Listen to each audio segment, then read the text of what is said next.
Untuk bisa masuk surga atau memandang Allah, kita harus kudus. Sebab dikatakan dalam Ibrani 12:14, tanpa kekudusan, tak seorang pun dapat melihat Allah. Para santo-santa dan mereka yang bisa sampai ke surga, karena mereka punya suatu hal yang namanya kekudusan itu.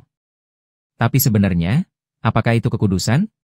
Dari asal katanya, kekudusan juga berarti dipisahkan, dan dalam hal ini berarti dipisahkan untuk menjadi milik Tuhan. Jadi orang yang kudus, berarti adalah orang yang dikhususkan hanya untuk Tuhan. Pertama-tama, kekudusan adalah sifat utama Tuhan yang menjadi ciri khas Tuhan, yaitu adalah kasih yang sempurna.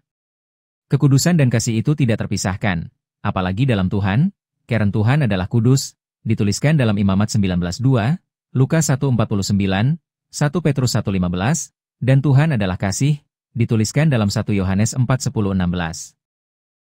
Dari salah satu dokumen Konsili Vatikan II, Lumen Gentium, kekudusan itu dikehendaki oleh Allah buat kita semua, jadi Allah mau supaya kita hidup kudus, walaupun melalui jalan dan status kehidupan yang beda-beda, ada yang menjadi imam atau biarawan-biarawati, tapi orang-orang awam juga dipanggil untuk hidup kudus dengan cara mengasihi Tuhan dan sesama. Hal ini sesuai dengan perintah Tuhan yang utama, dicatat dalam Matius 22 ayat 37-39. Kasihlilah Tuhan, Allahmu, dengan segenap hatimu dan dengan segenap jiwamu dan dengan segenap akal budimu. Itulah hukum yang terutama dan yang pertama.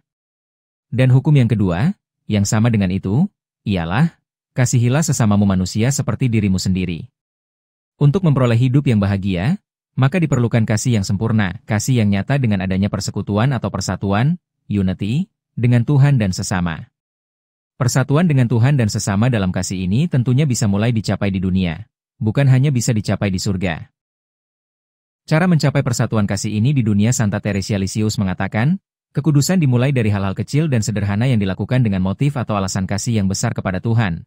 Misalnya sebagai seorang anak, membuatkan teh atau kopi untuk orang tua mereka ketika bangun pagi atau memijiti orang tua ketika mereka pulang kerja. Sebagai seorang pelajar, belajar dengan sungguh-sungguh dan mengerjakan soal ujian dengan jujur, atau mungkin sebagai seorang pekerja, dapat melakukan yang terbaik dalam pekerjaan dan menghibur sesama pekerja yang sedang sedih atau lesu karena berbagai hal. Sederhananya, kita sadar akan kehadiran Tuhan dalam diri kita dan dalam diri sesama kita. Jadi kita berusaha buat melakukan apa yang menyenangkan Tuhan dari perkataan dan perbuatan kita. Dan dari hal-hal kecil ini, kita seperti berlatih untuk melakukan kehendak Tuhan, yaitu supaya kita menjadi sempurna. Sama seperti Bapa di surga adalah sempurna sebagaimana tertulis dalam Injil Matius 5:48. Kekudusan itu bukan dicapai hanya karena perbuatan kita sendiri, tapi terutama karena rahmat Tuhan. Tuhan sudah memberi kita contoh dan teladan yang luar biasa sempurna dalam kasih dan kekudusan, yaitu dari pribadi Yesus Kristus yang karena Ia begitu mengasihi Allah Bapa dan kita, Ia mau melakukan perintah Bapanya dan memberikan nyawanya sendiri untuk menebus dosa manusia. Dan juga teladan yang lain adalah dari para orang kudus atau para santo dan para santa, yang terus mengandalkan Tuhan, mengakui dengan rendah hati kalau mereka butuh belas kasihan Tuhan, dan terus mencari pertolongan Tuhan dalam hidup mereka. Salah satu cara yang terutama dan bisa kita lakukan setiap hari dan bahkan hingga hari ini adalah dengan mengikuti perayaan Ekaristi. Karena dalam Ekaristi, kita mengalami persatuan dengan Tuhan dan sesama, dan memberi kita kekuatan untuk berbuat kasih pada Tuhan dan sesama. Apabila kita gagal dalam mengasihi Tuhan dan sesama, maka kita harus cepat-cepat mengaku dosa dalam sakramen tobat. Dan sesudah itu, selalu berjuang untuk tidak pernah mengulangi dosanya lagi.